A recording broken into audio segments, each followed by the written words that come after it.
TapTap Send mooy application bi tax nga mën a yónnee ak jot xaalis bitim réew ba Sénégal li ci neex mooy 2 euros dong ngay fay ca bitim réew ak lu xaalis bi mën a toll soo nekkee Canada États-Unis wala Angleterre doo fay dara yomb na te gaaw na ci saa si nga jot message bi sa téléphone ay yow li neex na di alors lan ngay xaar mën nga télécharger application bi ci Play Store ou Apple Store ci saa si nga daal di mën a yónnee.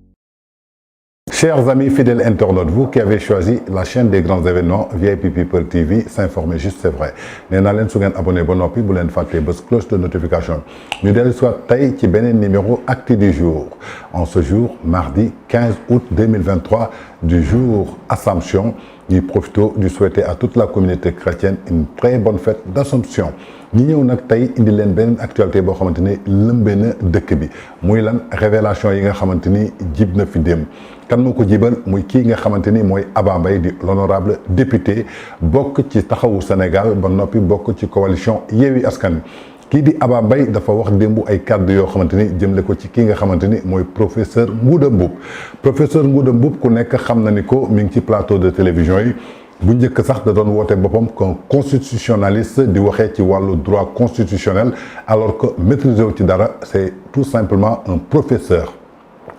ginnaaw loolu nag gis nañ ko mu nekkoon ci plateau yi di wër nekk en faveur de Ousmane Sonko bi nga xamante ni moo fi yoroon parti boobu di parti Pastef à chaque fois lépp loo xamante ni intérêt la wala information boo xamante ni am na avantage ci Ousmane Sonko moom la doon développé ci plateau de télévision yi di nax askan bi di bëgg mbubboo askan bi def boppam benn constitutionnaliste boo xamante ni souvent ñi ngi ko doon critiquer di ko dénigrer parce que ay polémique ay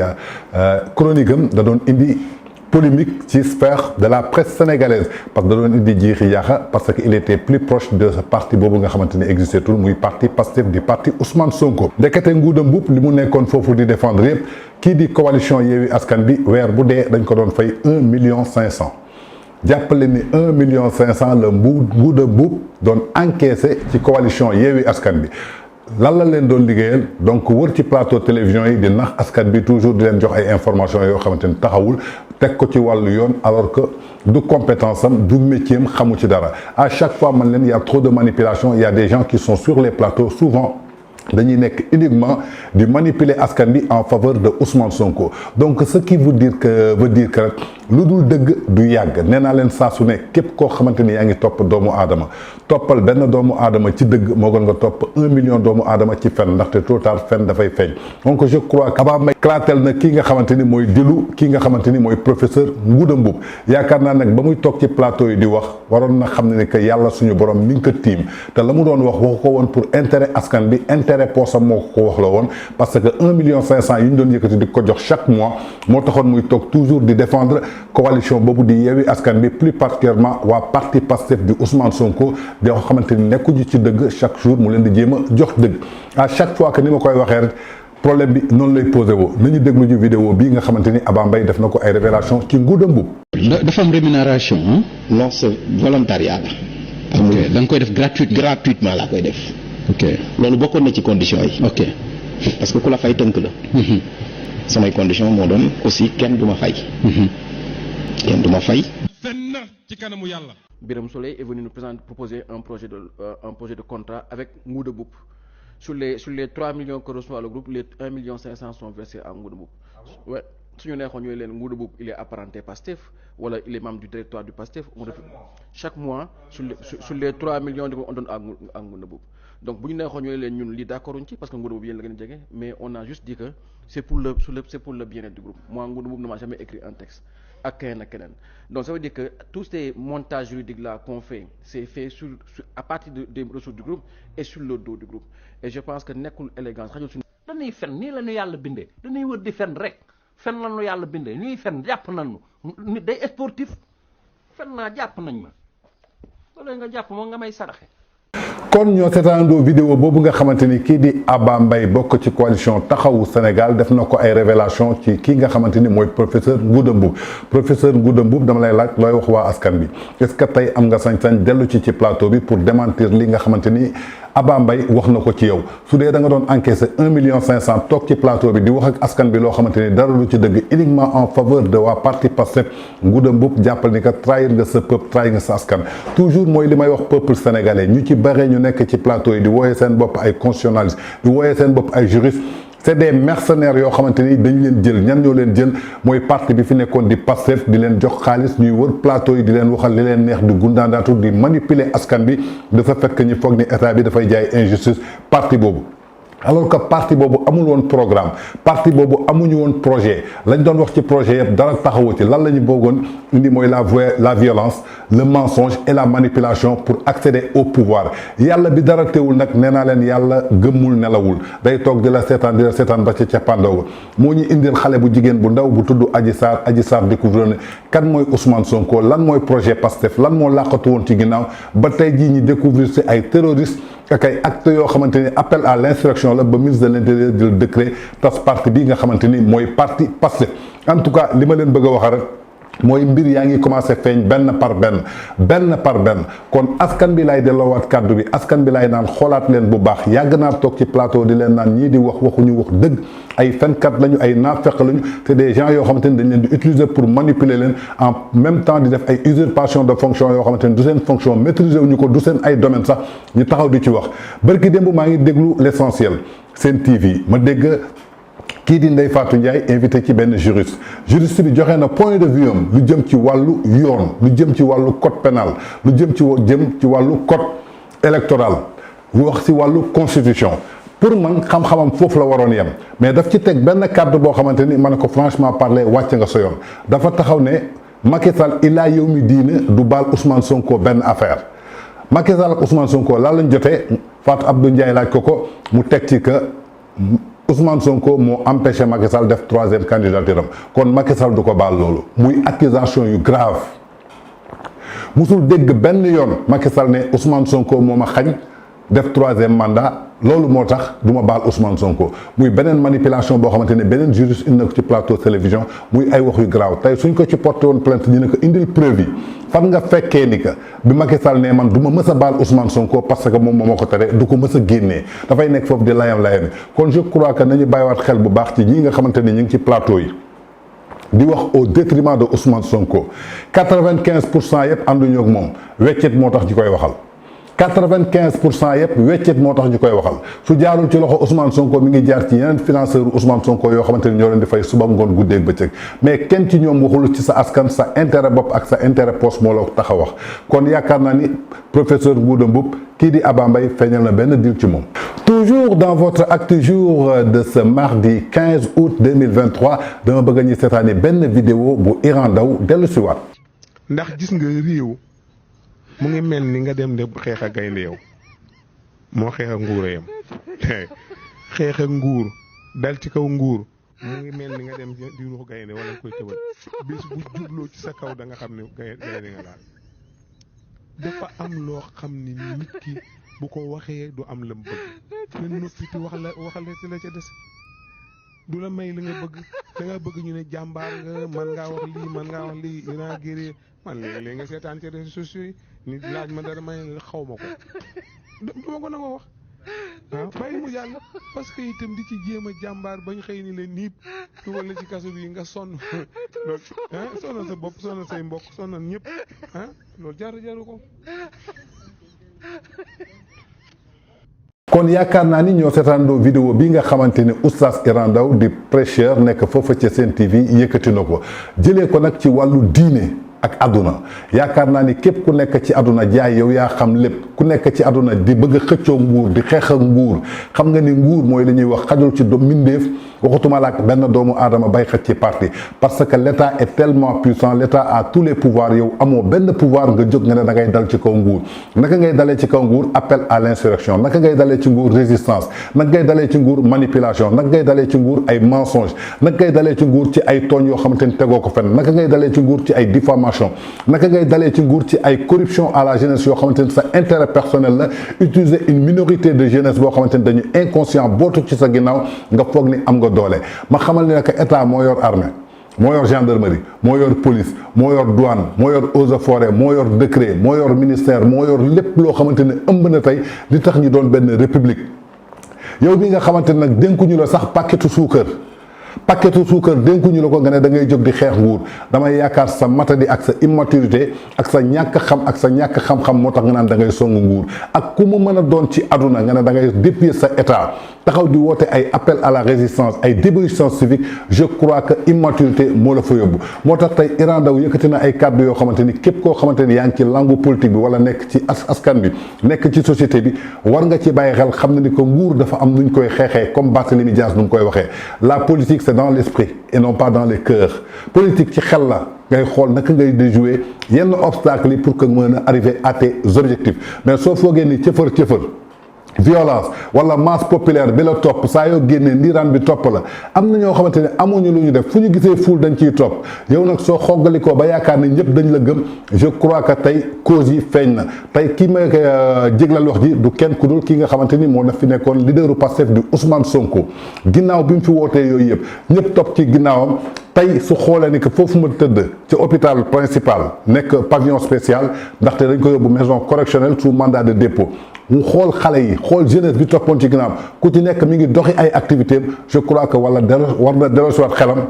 bu baax xam na ni que ci erreur la nekkoon mu rectifié wu pour que demain mu mën a taxaw en tant que un homme politique mu mën a taxaw en tant que un homme d'état xool su bëggee am ay objectifs ou bien ay ambition politique naka la koy doxalee ba egg ci biir. ginnaaw bi ñu seetaanee vidéo Iran Ndao boobu dañuy seetaanee beneen vidéo bi nga xamante ni le journaliste Momo wax na ko dañuy seetaanee vidéo bi dellusiwaat. Par rapport à ça, c'est une quand un président de parti gagne devant une foule mu sol cagoule waxul dara il porte benn cagoule génn taxaw ñëpp capturé ne leen décrypter le signal de pro le lendemain manifestation am ñëpp sol ay cagoule quand un leader politique taxaw foule yore lance-pierre le lendemain ñëpp wut ay lance-pierre ak ay bii c'est-à-dire xam nga lan moo fi nekk coow li moo fi nekk mais ñiy wax naan Ousmane Sonko mosul woote fitna na fekk moo leen jàpp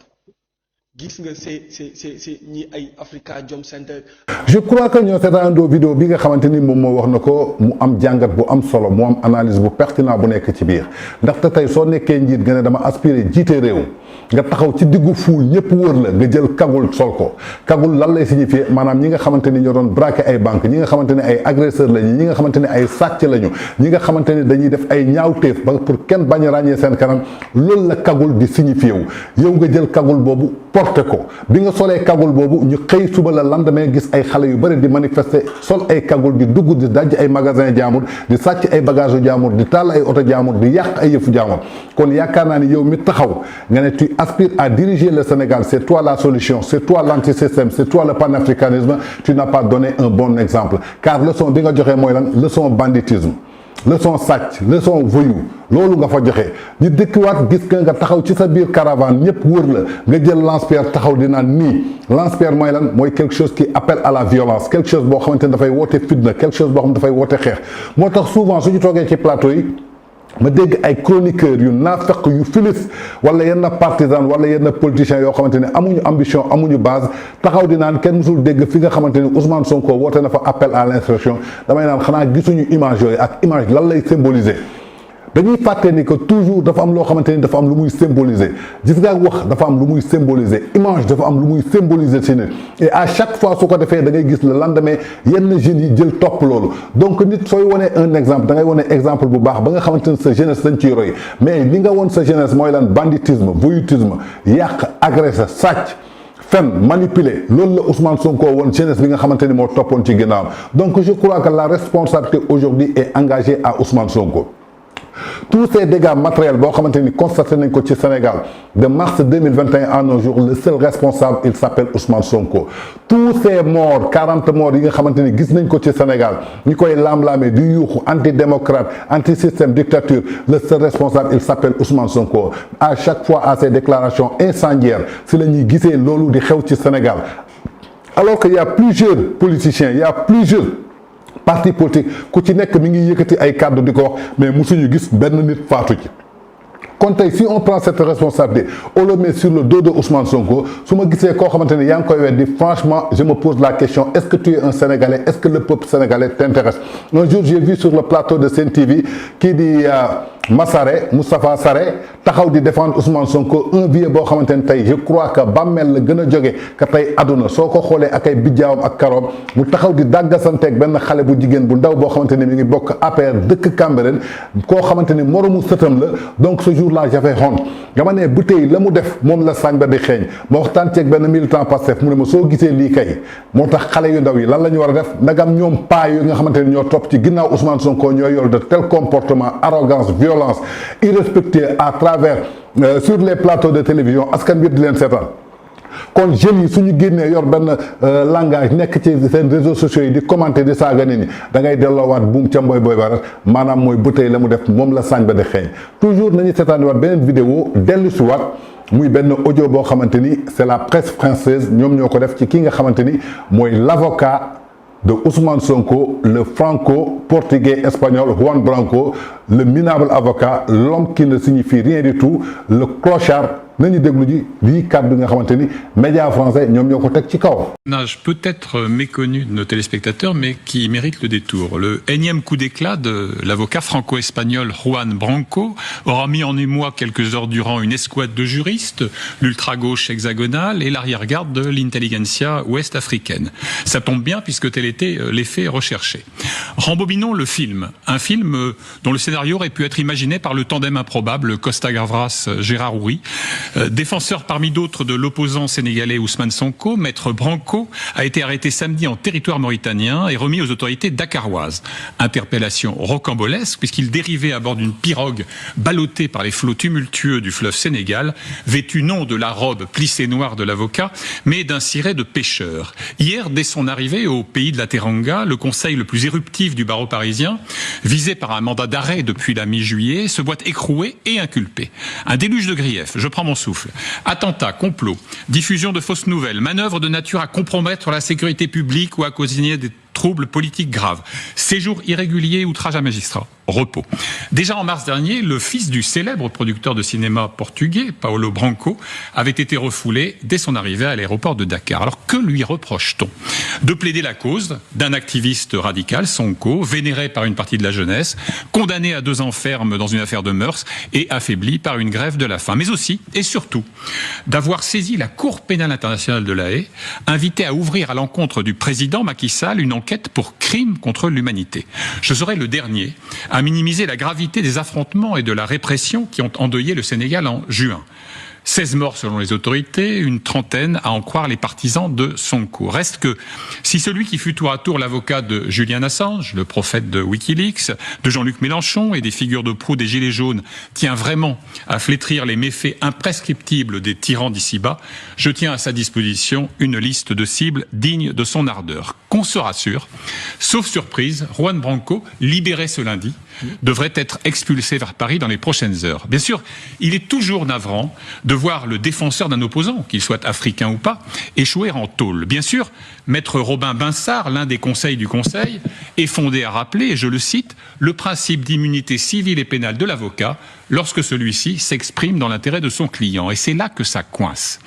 Avide de lumière, enclin à enjoliver sa propre légende, toujours prêt à ceindre la couronne du héros et à endosser le cilice du martyr, Juan Branco agit-il vraiment dans l'intérêt de ses clients? Voilà quelqu'un qui, par exemple, en octobre 2016, alors qu'il n'est pas encore inscrit au barreau, et donc il n'en a pas le droit, propose vainement à Salah Abdeslam, cerveau des carnages islamistes de novembre 2015, d'assurer sa défense. Défense de rupture, il va de soi, là, ce n'est pas Jacques Vergès qui veut. Il y a dans le forcing fébrile de Branco, histrion talentueux et tiers-mondiste revendiqué, quelque chose de troublant. Un tiers-mondiste, 2 tiers-mondains, vous connaissez la boutade. Tout se passe comme si le Sénégal lui offrait le décor du seul en scène à sa gloire qu'il n'en finit plus d'écrire. À tort ou à raison, je décèle dans son messianisme judiciaire un soupçon de condescendance. Illustration.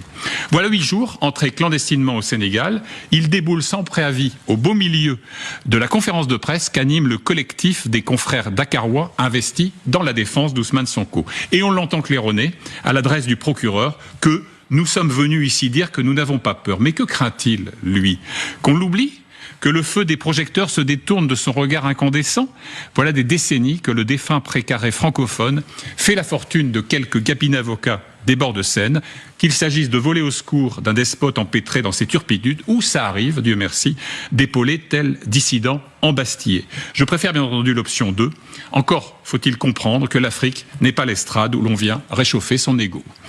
Merci beaucoup, Habillé pour l'été. On est tous d'accord que le fait qu'il soit relâché des geôles sénégalaises est une bonne chose. Tout le monde s'en réjouit et il devrait en effet rentrer à Paris dans les heures qui viennent. Après une mobilisation qui d'ailleurs a été assez œcuménique, puisque quel que soit le bord politique, tout le monde a plutôt demandé la libération de Juan Branco. Je crois que ñu déggandoo kàddu yi nga xamante ni ay journalistes français ñoom ñoo def seen chronique ci seen ay plateau gis ngeen ni ñu yàq kii nga xamante ni mooy ce petit avocat, ce mineur clochard qui est venu pour semer le bordel dans la sphère de la justice sénégalaise, défier l'État du Sénégal, insulter nos institutions, défier le procureur de la République sous la complice de certains avocats sénégalais. Tay ñi mu bokkal sax français yi ko jox nationalité gis ngeen niñ ko traité. Donc c'est quelqu'un boo xamante ni c'est un plaisantin, benn xale bu ndaw boo xamante ni kenn xamu ko mu ñëw défier leen def ay yëfu connerie ndagam ñi mu dëkkal ñoom ñoo ko traité nii waxatuma la ak yéen sénégalais yi nga xamante ni da leen manqué de respect ngeen koy tàccu def ko benn héros yëkkati ko mooy li ma waxoon démb rek État du Sénégal peut-être moom moo yeblu askanam benn côté ba may Juan Branco yenn possibilités yi nga xamante ni dëkk bi mu dëkk sax respecté wuñu ko joxuñu ko cër benn genre foowukaay lañ ko jàppee soo déggee ci biir kàddoom mi ngi lay xamal ni que en 2016 inscrire guñu ko sax ci barreau de l'ordre des avocats mu def ay délits yoo xamante ni ay njombe yoo xamante ni waru ko def kon donc kay suñ ko bëggee jël un avocat international ba mu ne day traduire l'État du Sénégal CPI je crois que sénégalais yi ñoom ñoo ko may doole ak yenn partisans yi nga xamante ni di nga àndandoo ak Ousmane Sonko gëmuñu seen bopp di ay produits yoo xamante ni produit anti système lañu ñuy pur produit système ba pare bëgg a wane seen bopp produit anti système ñàkk doon patriote ànd ak Juan Branco biir France di nekk ak moom ba di ko jox ay kaasu ataaya di ko solal ay suñuy tenue traditionnelle ak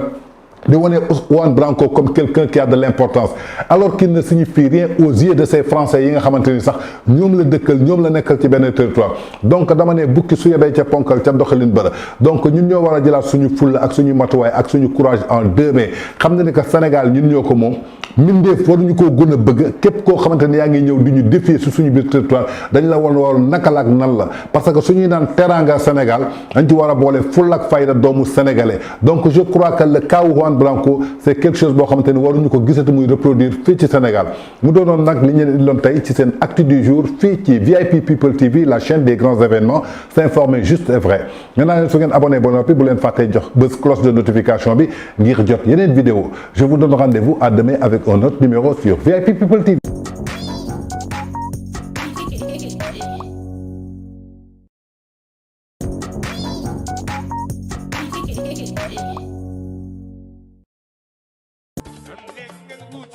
Hello guys, une bonne nouvelle avec TapTapSend, une nouvelle application sûre et rapide. Envoyez de l'argent partout à travers le monde, que ce soit l'Europe ou les États-Unis, avec TapTapSend. Utilisez le code promo TANGE26 et gagnez 10 € sur chaque transfert. Téléchargez l'application sur Apple Store ou Play Store avec TapTapSend, tout est révolu.